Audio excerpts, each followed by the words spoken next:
ada, biarlah setiap kelas kami pada sore hari ini boleh berjalan dengan lancar, khususnya berkati dosen kami, Pak Hansen, Tuhan Kau berkati dalam kesempatan ini, biarlah Tuhan memberi hikmat, segala hikmat daripadamu mengalir, sehingga apa yang disampaikan oleh hamba-Mu boleh kami pahami, kami mengerti, dan praktek dalam kehidupan dan pelayanan kami. Terima kasih Tuhan Yesus, Engkau berkati perjalanan kelas kami pada sore hari ini, dari awal hingga pada akhirnya. Biarlah kuasa-Mu yang menaungi kami, darah-Mu yang menutup bungkus kami, sehingga tidak ada satu kuasa pun yang mengganggu pikiran kami, sehingga konsentrasi kami hilang. Terima kasih Bapa, kami bersyukur oleh kuasa Roh Kudus Bu Bapa. Dalam nama Tuhan Yesus, haleluya. Amin. Amin. Ya, terima kasih Pak Rino. Kita masuk di Injil Sinoptik Kitab Markus. Ya. Siapakah Markus? Jadi dalam kitab Markus ini penulis sebenarnya tidak ingin menuliskan namanya karena penulis ingin agar supaya perhatian itu bukan kepada penulis tetapi kepada Yesus. Markus ini mempunyai nama Latin, ya Markus ini adalah nama Latin yang mempunyai hubungan dengan Roma. Jadi kemungkinan juga bahwa Markus dan keluarganya ini itu ada kaitan dengan Roma atau apakah kewarganegaraannya ya di situ. Nah, Markus ini punya 3 nama. Ya. Yang pertama itu Johanan dalam bahasa Ibrani. Johannes Markus ya. Berarti Tuhan telah menunjukkan kasih karunia-Nya. Ya mungkin dia lahir di hari Selasa. Karena bagi tradisi orang Yahudi, hari Selasa itu adalah hari yang penuh kasih karunia. Hari kalau kita lihat di dalam penciptaan itu hari keberapa itu yang mempunyai double semua baik ya, ada 2 kali baik ya, itu pada hari Selasa atau hari ketiga di situ. Jadi bagi tradisi orang Yahudi sangatlah baik jika melakukan apa-apa, misalnya pengucapan syukur atau menikahkan anak mereka itu di hari Selasa karena harinya hari baik ya, semuanya baik. Nah, Markus itu nama Latin, ya. Tadi saya katakan ada kaitannya dengan Roma. Tapi ada satu lagi dalam bahasa Yunani, Markus itu disebut dengan nama Kolobodaktolos. Kolobodaktolos. Ya, Kolobodaktolos ini berasal dari kata daktil atau jari gemuk. Jadi Markus ini mempunyai jari-jari tangan itu yang gemuk ya, besar-besar. Nah, ibunya bernama Maria ya, dan ayahnya itu, nah kalau kita lihat siapa ayah Markus, coba nanti baca di Markus 14. Di situ ketika peristiwa perjamuan makan terakhir di loteng Yerusalem, dan kemudian Yesus menyuruh murid-murid untuk pergi dan kemudian bertemu dengan seorang yang lagi membawa kendi di kepalanya. Nah, menurut tradisi bahwa itulah ayah Markus. Jadi Yesus itu dan murid-murid itu makan perjamuan terakhir itu, ya pada waktu itu hari Paskah, itu di rumahnya Markus di lantai 2, dan di situ memang ada tempat sudah disiapkan jadi tempat ruang makan yang pada waktu itu termasuk mewah di situ. Jadi Markus ini dan keluarganya merupakan golongan yang keluarga yang cukup berada. Jadi sebenarnya Markus ini adalah salah satu saksi mata ya, saksi mata apa yang terjadi di Getsemani dengan Yesus. Jadi dialah salah satu saksi mata, karena ketika Yesus dan para murid selesai makan mengadakan perjamuan terakhir itu, mereka tidak menyelesaikannya dengan foto bersama, tapi mereka menyelesaikannya sampai ke Taman Getsemani. Kenapa Taman Getsemani? Karena pada waktu itu sudah masuk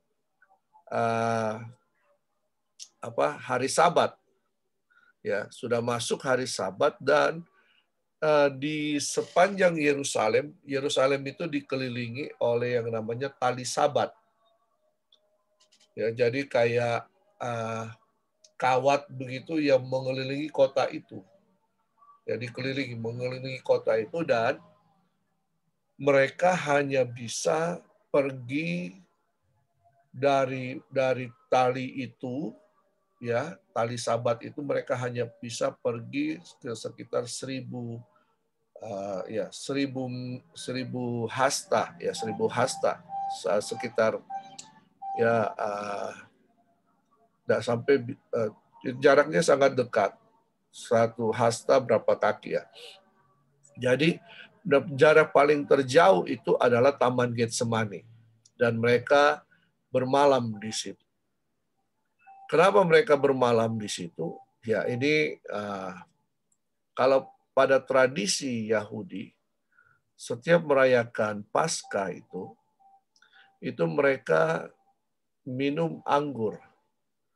Mereka minum anggur sampai, ya, agak mabuk. Jadi rata-rata mereka minum anggur, satu orang itu 4 gelas, bukan 4 gelas yang kecil-kecil, ya, bukan 4 gelas perjamuan, tapi 4 gelas biasa yang besar-besar. Jadi mereka minum itu, dan mereka dalam keadaan mabuk pada waktu itu. Jadi mereka hanya bisa pergi sejauh 1.000 hasta saja. Jadi jarak paling dekat adalah Taman Getsemani. Nah, jadi ketika Yesus ditangkap di Taman Getsemani, maka Markus, ketika mereka pergi ke Taman Getsemani, Markus ini mengikuti mereka. Ya, dan sampai di Taman Getsemani, apa yang terjadi? Markus melihat Yesus itu ditangkap dan kemudian dia lari. Dan di dalam kitab Markus di situ juga ada, ya, saudara bisa baca di situ ada seorang anak muda yang lari dengan bertelanjang karena melihat peristiwa itu. Ya, itulah Markus itu. Dialah saksi mata. Ya. Hubungan Markus dengan Barnabas. Ya, kalau kita baca di Kisah Para Rasul, Barnabas ini membawa Markus. Kenapa? Barnabas ini adalah saudara sepupu dari Markus. Jadi Barnabas membawa Markus untuk bisa dididik, bisa dimuridkan. Ya, lalu kemudian tujuan Barnabas adalah untuk melatih Markus. Lalu kemudian Markus ini menjadi asisten dari Paulus. Dan kemudian, ya, dengan adanya peristiwa terpecah antara Barnabas dan Paulus gara-gara Markus, lalu kemudian Markus ditinggal, dan kemudian Markus ini menjadi asisten dari Paulus, lalu kemudian ditinggal, dan kemudian Markus itu bertemu dengan Lukas di Roma. Nah, jadi Markus ini bertemu dengan Lukas di mana di Roma. Jadi sebenarnya ada kaitan langsung antara Injil Markus dan Injil Lukas. Ya. Jadi mungkin mereka saling bertukar informasi juga di situ. Lalu kemudian Markus menjadi asisten Petrus di Roma. Pada waktu itu Petrus membutuhkan seorang penerjemah karena Petrus tidak menguasai bahasa Latin. Jadi Petrus mengangkat Markus untuk menjadi penerjemahnya. Jadi ketika Petrus berkhotbah, Markus menerjemahkannya.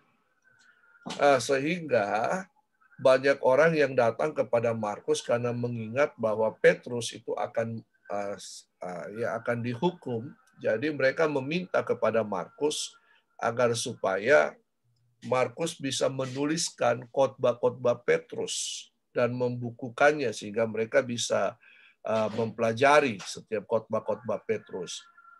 Jadi sebenarnya kitab Markus itu biasa juga disebut dengan kitab Petrus karena sumber utamanya adalah Petrus. Kalau kita lihat dalam kitab Markus, di situ Markus banyak menuliskan mujizat-mujizat Yesus karena Petrus sangat tertarik dengan mujizat Yesus. Jadi dalam khotbah-khotbah Petrus itu banyak menyinggung tentang mujizat yang dilakukan oleh Yesus. Jadi ada 18 kisah mujizat dan ada 4 perumpamaan. Jadi di zaman itu ya, ketika Petrus mengajar, jadi dia kan hanya mengajar, yang penting bicara saja, bicara dalam konteks pengajaran apa yang Yesus kerjakan. Dan ya tadi karena pada waktu itu yang berkuasa adalah Kaisar Nero, di zaman pemerintahan Nero. Kita tahu bahwa Kaisar Nero itu adalah orang yang sangat kejam. Petrus kan disalib terbalik. Ya.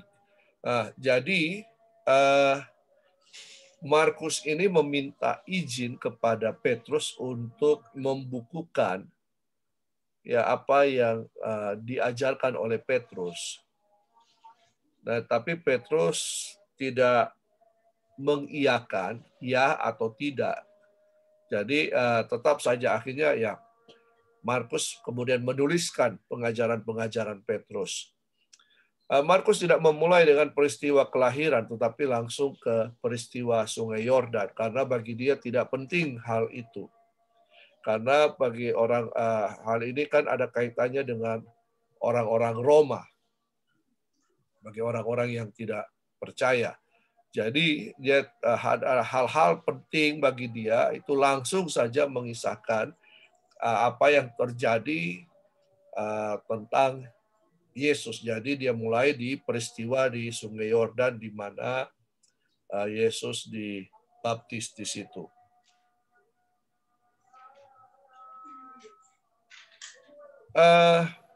Jadi Markus ini mengisahkan kehidupan Yesus dalam 2 periode tadi, 3 tahun yang seperti kemarin dan 6 bulan. Periode 3 tahun dan 6 bulan. Jadi 3 tahun itu ada di daerah Galilea, dan kemudian 6 bulannya di Yerusalem.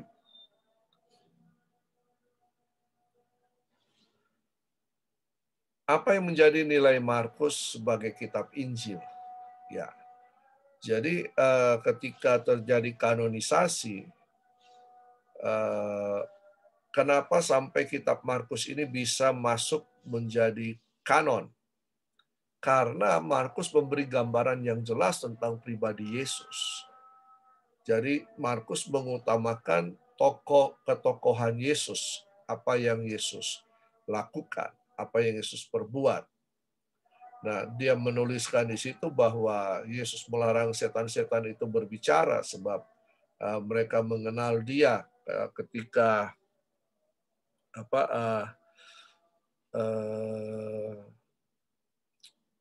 setelah Yesus menyeberang. Dan setelah memberi makan 5.000 orang, Yesus menyeberang dan kemudian pergi di daerah Gerasa hanya untuk mengusir setan. Dan ketika Yesus bertemu dengan mereka, setan-setan itu mengenali Yesus. Nah, kalimat itu juga hanya terdapat di Matius. Selama 2,5 tahun ya, sekitar 2,5 tahun, 3 tahun ada di daerah Galilea, apa yang Yesus kerjakan di situ adalah memperlihatkan apa yang dilakukan oleh Yesus kepada para murid mengajar mereka, menolong mereka, mendidik mereka, mendisiplinkan mereka, supaya para murid itu mengenal pribadinya, bukan dari kata orang. Ya, jadi di Kaisarea Filipi adalah momen pengakuan yang besar di situ. Ya, di dalam kitab Markus pasal yang ke-8, saya lupa. Di situ. Jadi momen pengakuan yang terbesar di situ, bahwa setelah sekian lama, ya, bahkan ketika mereka masih ada di daerah Galilea, ada orang yang membawa orang yang kerasukan, mereka tidak bisa menolong orang ini sampai Yesus berkata, di mana kepercayaanmu? Ya. Jadi selama ada di daerah Galilea, Yesus itu menolong mereka supaya mereka bisa mengenal siapa Yesus. Akhirnya terjadi pengakuan di Kaisarea Filipi.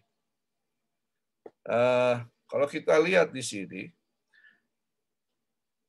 kitab Markus itu sangat singkat, ya, hanya terdiri dari 16 pasal saja, singkat. Kenapa? Karena pribadi Petrus yang impulsif, yang begitu menggebu-gebu, semangat, antusias, asal bicara tidak terkontrol. Nah, tetapi juga kitab ini ditujukan kepada para perwira, para tentara orang Roma dalam dunia militer. Ditujukan kepada mereka. Ya, jadi Petrus ini merupakan satu-satunya murid yang mau menemui Yesus dan menantang Yesus. Coba kalau saya bisa berjalan di atas air, ya. Atau ya, Petrus ini merupakan orang yang sangat pembosanan, orang bilang, ya. Moody, ya, sehingga ketika menanti Yesus, dia itu bukan menanti di Yerusalem, tetapi dia pergi kembali untuk menjala ikan. Nah, dan ada 40 kata segera dalam Markus. Ya, ada 40 kata segera dalam Markus yang memang menggambarkan tentang sikap Petrus. Ya, jadi segeralah mereka, segera pergi, segeralah. Nah, di dalam kitab Markus tidak ada khotbah di atas bukit. Ya, kitab ini menceritakan tentang kelemahan Petrus juga, ya, di situ. Ya, misalnya Petrus tidak segan-segan membuka kelemahannya kepada para pendengarnya, dan itu ditulis oleh Markus, bahwa dia pernah ditegur oleh Yesus, ya, dia berkata, "Nyalah iblis," ya, karena ia menyangkal Yesus. Jadi itulah kelemahannya di situ. Jadi Petrus tidak segan-segan membuka kelemahannya di hadapan orang. Nah, kalau kita lihat di sini bahwa apakah Matius dan Lukas memakai Markus dan kemudian meluaskannya? Ya, keduanya mungkin memiliki kitab Markus. Jadi berdasarkan hal itu, maka mereka membuat laporan tersendiri. Mereka membuat berita tersendiri sesuai dengan pengalaman mereka. Ya, dalam kitab Markus di situ ada masa 3 tahun pelayanan Yesus di muka umum. Ya, kisahnya dibangun memuncak. Ya, kalau kita kembali lagi, kisahnya itu di mana tadi? Ya, sorry, kisahnya memuncak, ya. Jadi pada periode 2,5 tahun pertama, jadi kisah itu diceritakan begitu lugas apa yang terjadi, mujizat dan perbuatan-perbuatan Yesus yang luar biasa. Lalu kemudian terjadi antiklimaks turun 6 bulan kemudian. Jadi dimulai dari Sungai Yordan ke Galilea, lalu mendaki ke Gunung Hermon di sebelah utara yang di kaki bukit. Di kaki bukitnya itu seperti kemarin saya katakan ada daerah Kaisarea Filipi di situ. Lalu kemudian dari situ Yesus turun ke sisi timur, Sungai Yordan ke Perea, ke Yerusalem, dan kemudian mati dan bangkit di sana. Nah, jadi di masa Galilea dan Gunung Hermon, di situ ada 3 tahap pelayanan Yesus. Jadi yang pertama itu tahap kepopulerannya, ya, tahap kepopulerannya di mana Yesus melakukan banyak mujizat dan banyak kesembuhan terjadi, itu pasal 1 sampai pasal 3. Lalu yang kedua periode pertentangan tentang hari Sabat, dan kemudian semakin banyak orang ahli Taurat, orang-orang Farisi, kemudian memusuhi Yesus, pasal 4 sampai pasal yang ke-6. Lalu tahap yang ketiga, Yesus ini kemudian berkonsentrasi kepada 12 orang muridnya, pasal 7 sampai pasal 9. Itu peristiwa dari Galilea ke Bukit Hermon. Nah, jadi selama 2,5 tahun itu, apa yang dilakukan oleh Yesus? Yesus itu tidak membangun gerejanya. Gerejanya maksudnya tidak membangun apakah itu gedung kah, tapi dia hanya menunjukkan kepada para murid siapa dia. Nah, karena orang-orang pada waktu itu belum percaya kepada Yesus. Bahkan para muridnya pun masih kurang percaya kepada Yesus. Ya, bayangkan ketika Yesus berjalan di atas air, mereka juga mengatakan bahwa itu hantu. Mereka kurang percaya kepada Yesus. Lalu kemudian yang terjadi di Kaisarea Filipi itu merupakan suatu pengakuan di mana disitulah Yesus mulai membangun jemaatnya. Dan kemudian ia siap untuk disalib. Karena dia tahu bahwa para muridnya sudah siap, sudah tahu siapa dirinya.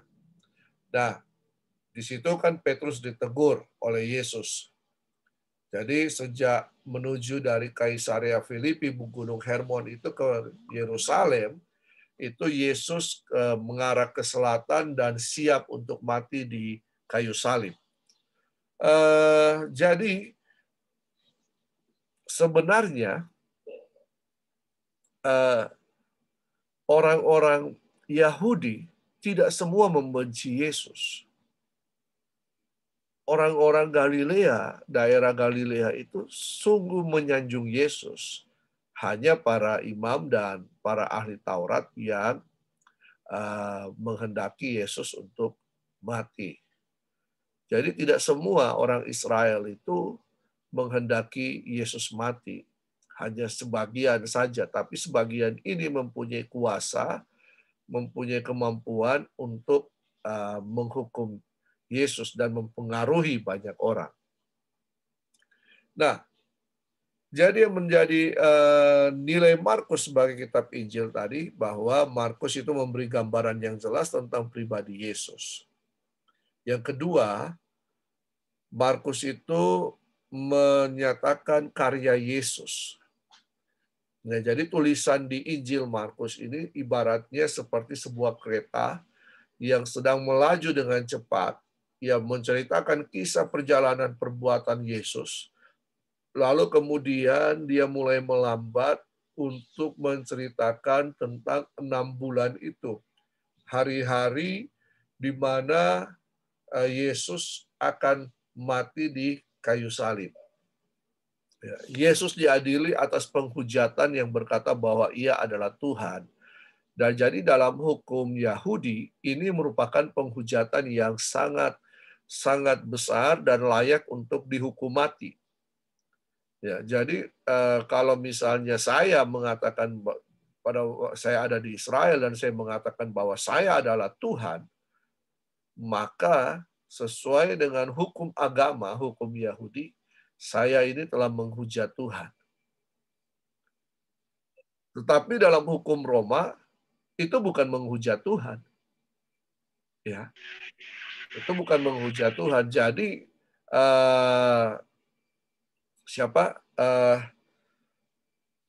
orang Roma tidak mau untuk menghukum Yesus. Pilatus itu tidak mau menghukum Yesus, padahal dia sudah dibawa ke Pilatus, dibawa ke Herodes, tapi mereka tidak mau menghukum Yesus dengan hukuman mati karena menghujat Tuhan bagi orang Roma itu bukanlah perkara hukuman mati, tapi bagi orang Yahudi, ahli-ahli Taurat, imam-imam besar, menghujat Tuhan itu setara dengan menghukum hukuman mati. Jadi Yesus dihukum mati karena pengakuannya bahwa ia adalah raja. Nah, ini Markus ini menunjukkan apa sisi kemanusiaannya Yesus di sini. Pengakuan Yesus sendiri bahwa ia adalah raja. Nah, jadi ada aspek yang harus kita perhatikan, yaitu aspek ketakutan dan iman. Di dalam kitab Markus ini. Dalam karya Yesus, di situ ada dua, ketakutan dan iman. Contoh, ketika Yesus meredakan angin di atas perahu, para murid dalam keadaan takut. Yesus menegur mereka dan berkata, "Mengapa kamu takut? Mengapa kamu takut?" Nah, jadi kitab Markus ini mengetengahkan bahwa ada dua hal tentang ketakutan dan iman. Petrus ingin menjelaskan kepada para pembacanya atau para pendengarnya dalam pengajaran bahwa kita jangan takut. Kita harus punya iman kepada Tuhan. Sebab bahwa Yesus itu adalah Tuhan yang berkuasa atas segala sesuatu, atas segala hal, atas segala alam ciptaannya. Nah, jadi murid-murid mengenal Yesus di situ. Tapi yang menjadi masalah di sini adalah sebenarnya Injil Markus itu ya tidak berakhir seperti yang ada dalam Alkitab kita. Injil Markus itu hanya selesai pada pasal 16 ayat yang ke-8 saja. Sampai di situ. Ya. Jadi Markus itu mengakhiri pada nada ketidakpastian. Coba kita lihat Markus 16 ayat yang ke-8. Markus 16 ayat yang ke-8.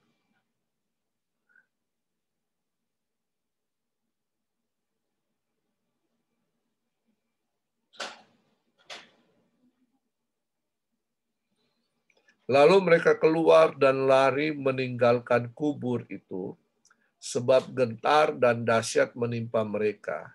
Mereka tidak mengatakan apa-apa kepada siapapun, juga karena takut.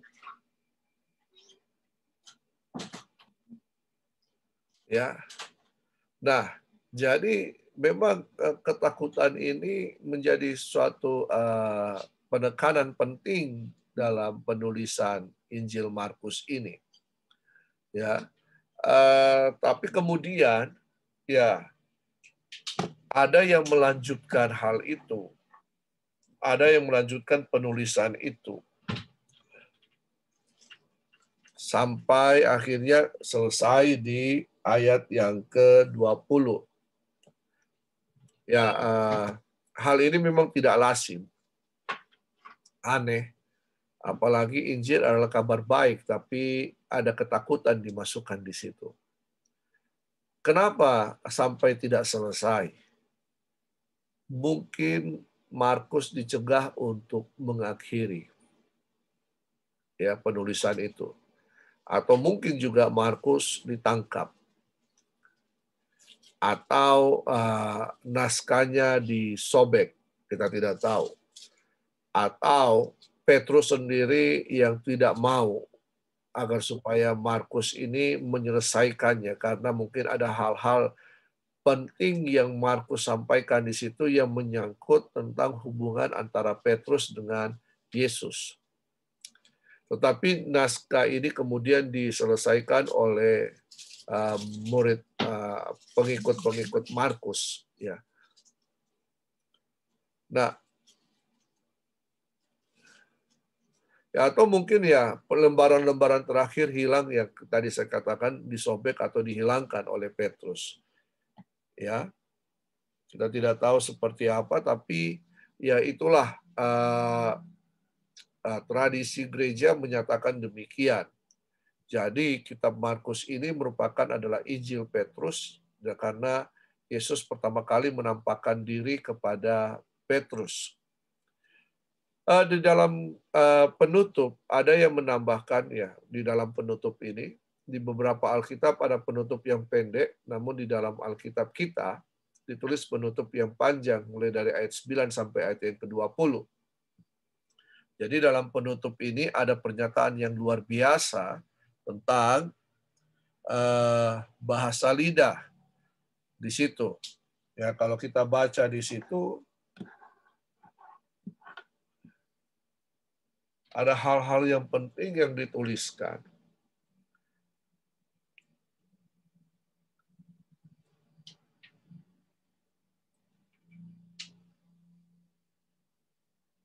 Ayat yang ke-15 dan seterusnya di situ. Ayat yang ke-17, tanda-tanda ini akan menyertai orang-orang percaya. Mereka akan mengusir setan-setan demi namaku. Mereka akan berbicara dalam bahasa-bahasa baru yang baru bagi mereka. Nah, di situ juga diungkapkan tentang mengusir setan, menyembuhkan orang sakit, minum racun, dipatok ular, ya seperti kisah Paulus di Malta, ya, dan baptisan di situ juga dibicarakan di situ. Jadi ini merupakan apakah siapa penulis akhir ini? Ya pastilah orang-orang percaya pada waktu itu yang telah melihat banyak hal yang telah terjadi dalam peristiwa kekristenan di masa-masa Roma dan apa yang terjadi dalam pengiringan mereka kepada Yesus. Nah, jadi sekalipun bukan Markus yang menuliskan penutup ini, tetapi juga mungkin seperti tadi saya katakan orang-orang jemaat-jemaat yang pertama yang mula-mula menuliskan ini mencerminkan kepercayaan mereka. Ya, di sini mencerminkan tentang kepercayaan mereka kepada Tuhan. Jadi ya kitab Markus ini sungguh luar biasa karena menyatakan tentang siapa Yesus dalam sudut pandang Petrus yang ditujukan kepada orang Roma. Kenapa ini? Oh, jaringan. Oke, no problema. Ya. Oke, sampai di sini ada yang ingin ditanyakan? Karena kita sudah selesai dalam ya, saya bertanya Pak Pendeta.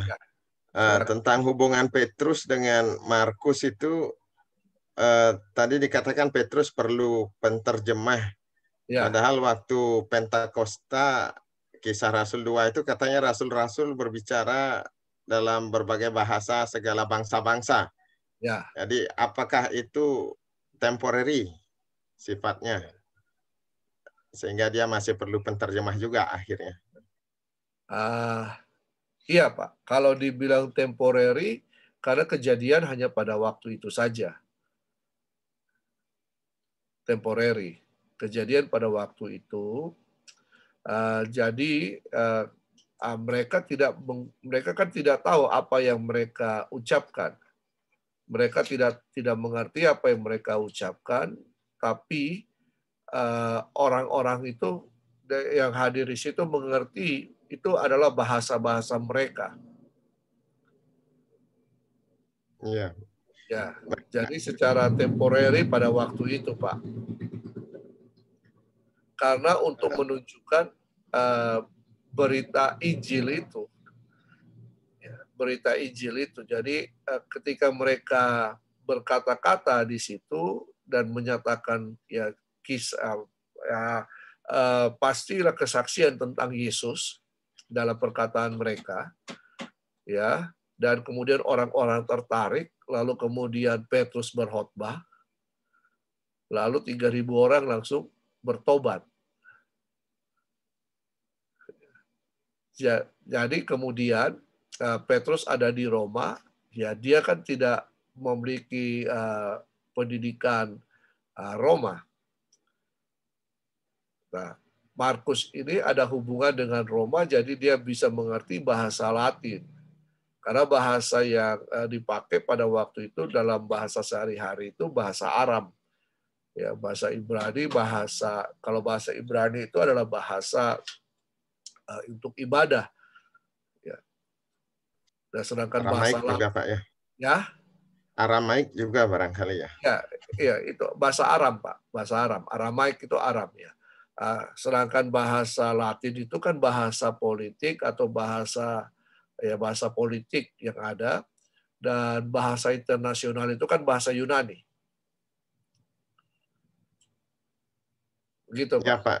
Pak. Kemudian nama Petrus itu kemarin Bapak jelaskan ketika Yesus mengatakan di atas batu karang ini akan kubangun jemaatku, gitu, apa aku dirikan jemaat, gitu. Jadi itu tidak mengacu kepada Petrusnya, tapi kepada pengakuannya, karena Petrus itu sendiri artinya kerikil kalau tidak salah, Bapak katakan Pak. seperti Batu itu. kecil, ya. Iya. Kalau saya lihat di mana ya, di bahasa Yunani, Ibrani, aplikasi itu, Pak, itu Petros itu artinya batu atau batu besar, begitu dia katakan. Jadi yang apakah itu keliru, Pak? Jadi stone atau boulder gitu ya? Iya. Apakah itu keliru atau tidak? Ya, tapi pemaknaan dari beberapa translasi terjemahan ya memang dikatakan bahwa bukan batu seperti batu besar begitu, tapi batu ya merujuk kepada batu-batu yang tidak besar. Nah, sedangkan pengakuan Petrus itu menunjuk kepada sesuatu hal yang besar, yang di luar pemikiran manusia. Nah, jadi Petrus, jadi gereja itu tidak didasari oleh pribadi Petrus, tetapi dia didasari oleh pengakuan daripada Petrus itu. Baik, terima kasih, Pak Pendeta. Ya, Pak. Terima kasih, Pak. Oke, ada lagi yang lain? Jadi memang menarik. Ya, silakan. Saya mau tanya yang tadi saya kurang mengerti, Pak. Yang slide yang Markus memberi gambaran yang jelas tentang pribadi Yesus. Ia melarang setan-setan itu berbicara sebab mereka mengenal Dia. Kalimat itu hanya terdapat di Matius. Ini kan Bapak lagi bicara tentang Markus. Kenapa di situ hanya terdapat di Matius, Pak? Maksudnya apa? Saya kurang mengerti. Coba kita lihat. Kata Yesus melarang setan-setan itu kan ada di Matius. Nah, jadi Matius ini kan menggunakan di modal sumber utamanya adalah Markus. Jadi Markus itu menjelaskan tentang pribadi Yesus, bahwa Yesus itu seperti yang diakui oleh juga para setan-setan itu, Pak. Gitu. Coba kita lihat di Matius. Tentang Yesus melarang itu ada juga di Lukas, Pak. Ya. Melarang setan-setan itu bicara.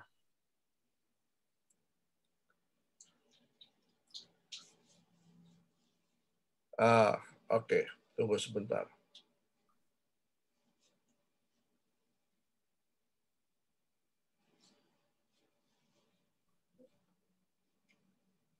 Jadi, tunggu ya. Kita lihat Matius 16. Lalu murid-murid, sorry. Bukan Matius 16. Melarang.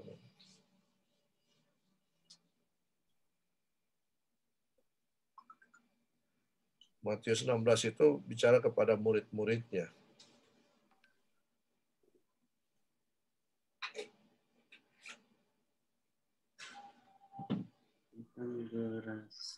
Di dalam Matius memang banyak kata ia melarang mereka.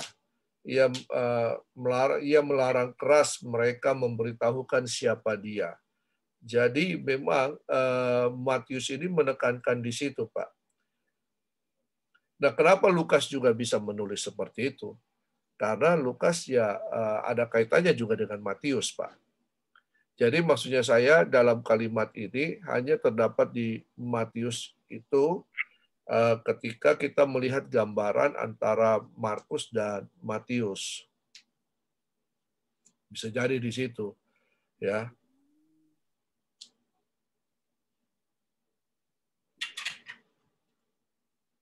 Maksudnya di Markus itu tidak ada dituliskan Yesus melarang supaya memberitahukan kepada orang-orang tentang siapa dia gitu, Pak ya. Ada di Markus 1 ayat 34. Markus ada orang-orang ya, tapi di melarang setan-setan itu berbicara. Melarang setan-setan itu berbicara. Nah. Itu juga pertanyaan saya dari dulu, Pak. Kenapa Yesus melarang setan bicara tentang dia? Kenapa ya? Padahal itu kan kesaksian juga ya. Iya. Kira-kira ada yang bisa bantu menjawab? Kenapa setan dilarang untuk, bahkan para murid atau orang-orang juga yang telah mengalami mujizat itu kan? Bantu jawab. Belum saatnya saja, Pak. Pasti. Belum saatnya, betul. Belum saatnya.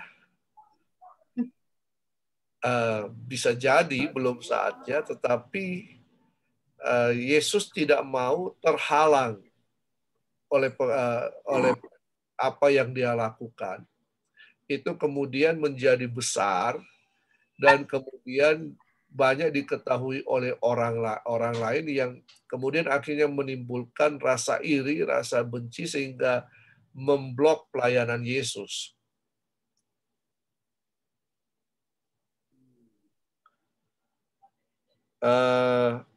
Awalnya kan Yesus itu bicara di sinagog, iya kan? Dia bicara di sinagog, tapi ketika orang-orang mulai banyak menyanjung Yesus, ahli-ahli Taurat, orang-orang Farisi mulai rasa risih, mulai rasa tersingkirkan. Bahkan ketika Yesus pergi ke satu tempat, mereka pun berbondong-bondong ke sana.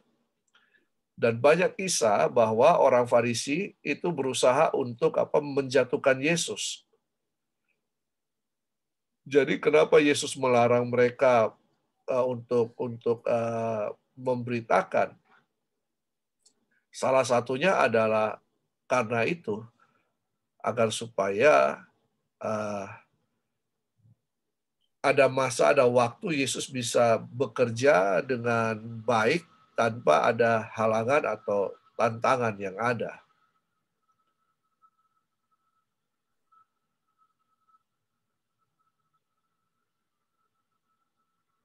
Gimana Pak Made?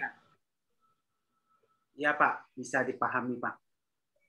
Ya, Pak Pendeta, ya. itu yang ditanya Pak Made Timotius itu saya saya iseng nyari kok tidak ketemu ya Pak Pendeta, yang Matius itu yang Yesus melarang setan berbicara itu di Matius kok tidak ada ya? Tunggu ya. Yang adanya di Markus 1 ayat 34 dan Lukas 4 ayat 41 dengan bahasa yang berbeda. Kalau Markus itu tidak memperbolehkan, kalau Lukas melarang. Oke, saya akan lihat sumbernya dulu. Apakah saya salah ketik di situ, ya, atau bagaimana? Saya akan lihat sumbernya karena sumbernya itu dari sini, Pak.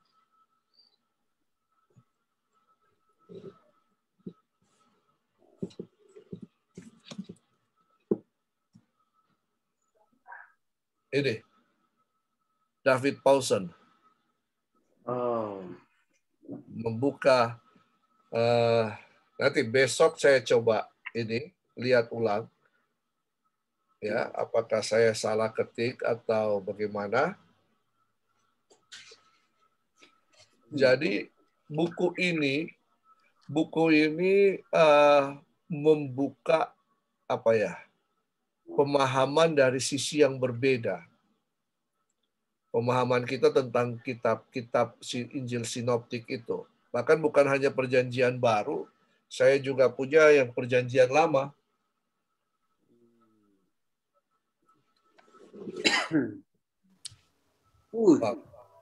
Tebal.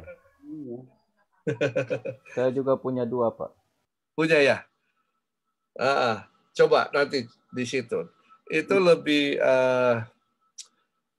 karena selama ini banyak bukan menyentuh secara pribadi penulis itu, teks itu, ya, hanya menggambarkan ayat ini bicara tentang ini seperti ini, tetapi latar belakang dan semuanya seperti yang digambarkan oleh David Paulsen ini, saya kira ini merupakan suatu pelajaran yang sangat menarik, ya, sangat apa yang dia kemukakan itu sangat menarik. Dan saya anjurkan kepada Bapak Ibu coba lihat di YouTube-nya David Paulsen. David Paulsen. Ya, David Pawson. David Paulsen. Ya. Dia menjelaskan secara simpel, sederhana, sehingga kita bisa mengetahui bahwa kitab ini punya latar belakang seperti ini dan kita bisa beranjak dari situ. Disconnected. Pak Pendeta. Ya, silakan Pak Michael. Saya bertanya sedikit Pak. Silakan. Kenapa dalam artian gini? Secara logika kalau kita berpikir mungkin kalau Tuhan izinkan setan-setan ini berbicara kan orang lebih banyak percaya Pak gitu Pak. Secara logika maksudnya kan. Zaman sekarang pun ketika kita melihat setan sedikit menggoda orang sudah bisa percaya dan sebagainya Pak. Secara logika maksudnya kenapa apakah mungkin bahwa setan ini pasti memberitakan tentang Tuhan gitu. Karena sedangkan musuh, ya istilahnya kita bahasanya musuhnya Tuhan ya iblis gitu Pak. Ya. Apakah mungkin setan-setan ini akan berbicara tentang Tuhan sehingga Tuhan melarang, ataukah mungkin terjemahannya kurang tepat dan bukan kata melarang atau seperti apa Pak? Terima kasih Pak. Ya, itu tadi Yesus tidak ingin terkenal Pak. Awalnya Yesus tidak ingin terkenal. Karena semakin dikenal, maka semakin banyak orang yang ikut dia dan semakin banyak friksi yang terjadi dengan tokoh-tokoh agama. Tunggu sebentar. Jadi ya memang ada hal-hal yang karena pada waktu itu begini juga, Yesus itu ingin apa? berkonsentrasi kepada 12 muridnya.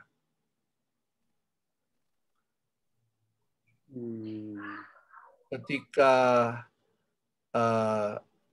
Yesus terkenal, maka semakin banyak orang mengikut dia, sehingga dikatakan saya lupa Matius atau Markus, dia tidak sampai malam orang ikut dia, padahal itu kan waktu beristirahat dan lain-lain. Jadi ya itu yang dihindari sebenarnya juga dari situ. Bahkan Yesus harus lari meninggalkan orang banyak itu. Markus pasal yang sebentar.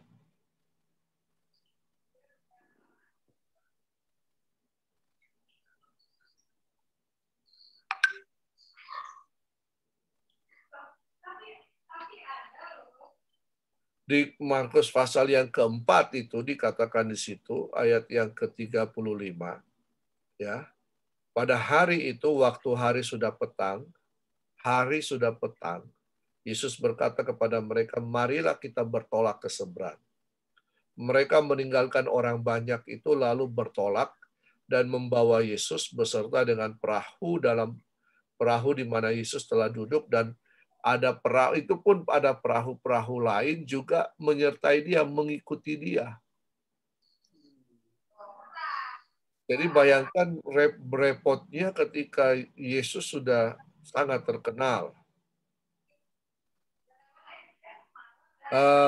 Tapi memang ya satu hal yang memang kita tidak bisa pungkiri, kita maunya bahwa Yesus lebih banyak dikenal orang, ya, terkenal dengan berbagai pengakuan baik dari setan-setan maupun dari manusia yang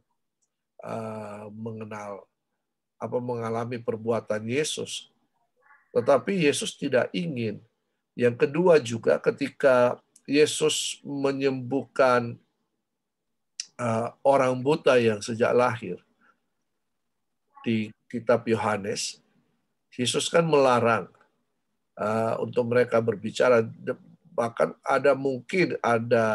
ada sedikit, saya katakan mungkin ada, ini pandangan saya, ada sedikit ketakutan jangan sampai orang ini kemudian ketika dia memberitakan siapa Yesus, dia disesah oleh orang Yahudi. Bahkan memang kan sudah terjadi ketika orang itu disembuhkan, mereka ada yang dipanggil dan diadili, bahkan disuruh untuk diam, menutup mulut mereka.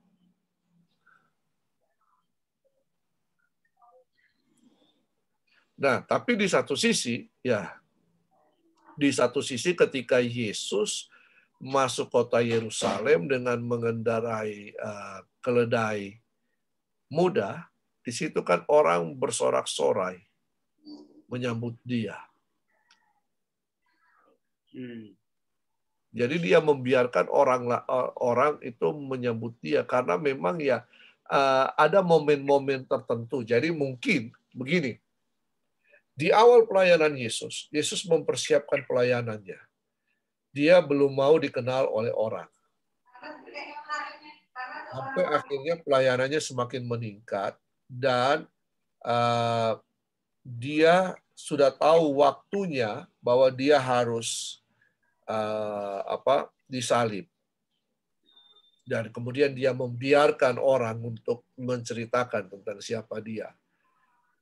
Nah, ketika awal-awal pelayanannya kan hubungannya dengan orang Farisi masih agak lumayan baik semua. Tapi ketika dia mulai terkenal puncak-puncak pelayanannya, orang Farisi mulai tersinggung, mulai takut kehilangan anggotanya, kehilangan pengikut-pengikutnya, dan ya akhirnya kan mereka bersekongkol untuk menjatuhkan Yesus.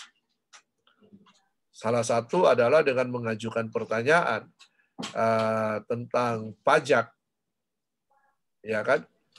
Pajak. Pilih yang apa, gambar siapakah ini? Nah, jadi ya saya pikir ya mungkin karena hal-hal seperti itu juga. Berarti mungkin kalau seandainya Yesus terkenal lebih dulu seperti Bapak bilang, mungkin nggak sampai 3,5 tahun pelayanan Yesus mungkin di dunia, mungkin Pak gitu ya. Pak, ya.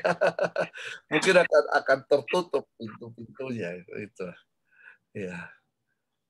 Atau bisa juga Pak, Ya.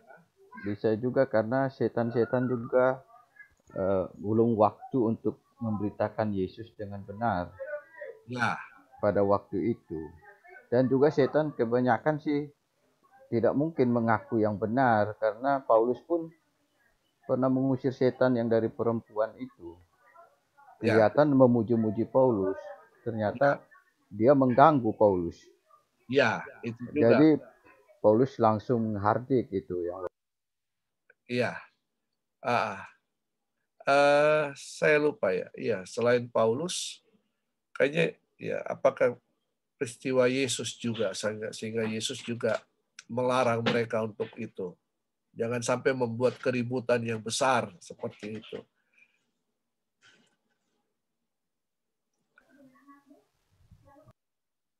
Karena setan mungkin tidak pernah menyaksikan yang benar, Pak. Yang selalu membuat kegaduhan pasti. Ya, setan tahu kebenaran tapi tidak mau mengakui kebenaran itu. Dia membuat fakta. Dia bilang ya di waktu Paulus itu contoh yang benar. Iya. Hamba Allah yang maha tinggi katanya. Iya, itu kan mengganggu, Pak. Iya.